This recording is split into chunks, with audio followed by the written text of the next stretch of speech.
안녕하세요, 꼬마신발입니다. 오늘은 우리가 아이폰 무한사과에 대해서 한번 소개를 해보려고 합니다. 아이폰 무한사과라는 게 뭐냐면 이렇게 아이폰에 사과 모양만 나오고 더 이상 진행이 안 되는 상태를 이야기를 합니다. 최근에 가장 많았던 이슈는 아이폰의 저장 공간이 부족해서 사과 모양이 뜨는 현상이 생기는 경우들이 많이 있었어요. 그래서 오늘은 이 부분에 대해서 이야기를 하려고 합니다. 우선은 인터넷에 무한사과 혹은 무한재부팅 이렇게 조회를 해보시면 정말 많은 자료가 나와요. 평소에 아이폰의 무한사과에 대해서 모르셨던 분들이 만약에 검색을 해서 이 영상을 보고 계시다라고 한다면 아마 본인이 혹은 가까운 분이 동일한 현상으로 문제가 났기 때문에 저희 쪽의 영상을 확인하신 거라고 생각을 합니다. 설명을 좀 드리면 일단은 아이폰의 경우에는 크게 파티션이 두 가지로 나눠져 있어요. 그 시스템 파티션이라는 부분이 있고 데이터가 저장되는 유저 영역 파티션, 이렇게 크게 두 가지로 구성이 되어 있는데, 일단은 데이터가 저장되는 부분의 용량이 부족해지게 되면은 그 이유를 특별히 소명할 수는 없지만 이런 무한사과 현상이 생기는 경우가 많습니다. 특히나 용량이 부족했는데 자고 일어났더니 혹은 시스템 업데이트를 진행을 했더니 이렇게 문제가 발생하는 경우들도 종종 있었습니다. 그런데 정말 여러분들이 조심하셔야 될 부분이 있어요. 인터넷에 이 무한사과 해결 방법이라는 걸 검색을 해보시면 가장 많이 나오는 이야기는 뭐냐면 DFU 초기화라는 말이 나옵니다. DFU 초기화는 말 그대로 핸드폰을 초기화하는 거예요. 핸드폰을 초기화하는 건데, 아이폰을 초기화 하시게 되면 아이폰이 공장 초기화가 되기 때문에 데이터가 복구가 되지 않습니다. 그런데 그 블로그를 보시면 대부분의 경우 진행하는 방법을 쭉 소개한 다음에 맨 마지막에, 가장 마지막에 자료가 없어질 수 있습니다 라고 써 있는 경우가 많아요. 그렇기 때문에 대부분 이걸 보시고 진행을 쭉 하시다가 핸드폰이 초기화가 돼서 저희 쪽에 연락을 주시는 분들도 적지 않으세요.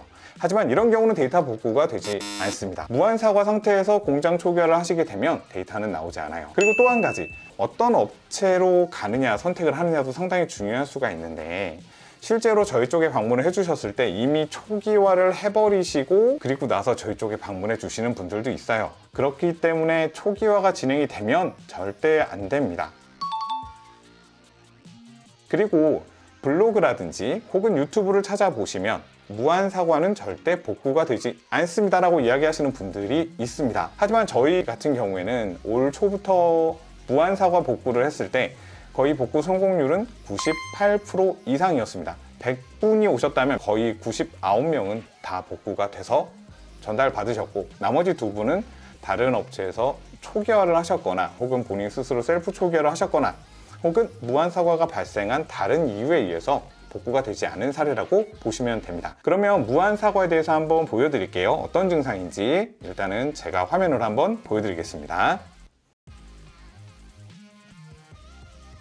자, 이 핸드폰은 지금 시간을 재기 위한 핸드폰이고요. 이건 현재 무한사과 증상이 일어나고 있는 스마트폰입니다.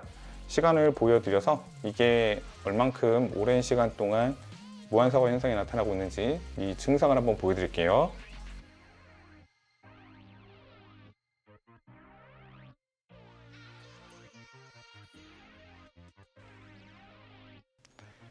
네, 현재 시간이 5분이 지났습니다. 5분이 지났는데도 아직까지는 정상적으로 부팅이 되고 있지 않습니다.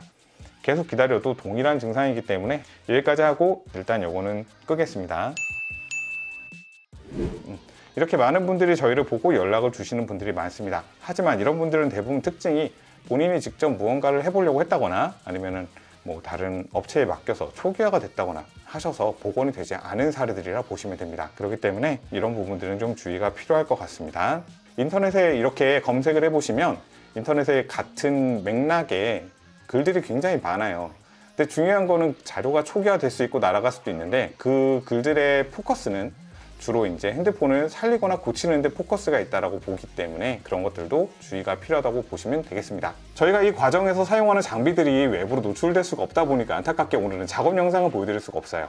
근데 지금 보고 계신 대로 이렇게 데이터가 복원이 돼서 지금 추출하기 위해서 이렇게 목록이랑 자료를 준비해 놓은 것들은 저희가 모자이크로 이렇게 간단히 보여드릴 수 있겠습니다. 역시나 개인정보이기 때문에 이거를 많이 공개하지 못하는 점 정말 죄송합니다.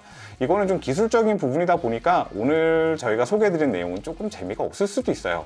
하지만 정확하게 알고 계셔야 완벽하게 대응을 할 수 있는 부분이기 때문에 그 부분 명심해 주시고요. 가장 중요한 거는 복구를 어떻게 하는지가 중요한 게 아니라 평소에 아이클라우드 유료 서비스를 사용하신다던가 컴퓨터로 주기적으로 데이터를 백업하시는 방법으로 자료를 보관하시는 게 굉장히 중요하다고 보시면 되겠습니다. 오늘은 여기까지 하겠습니다. 영상에 도움이 되신 분들은 구독, 좋아요 부탁드리겠습니다. 감사합니다.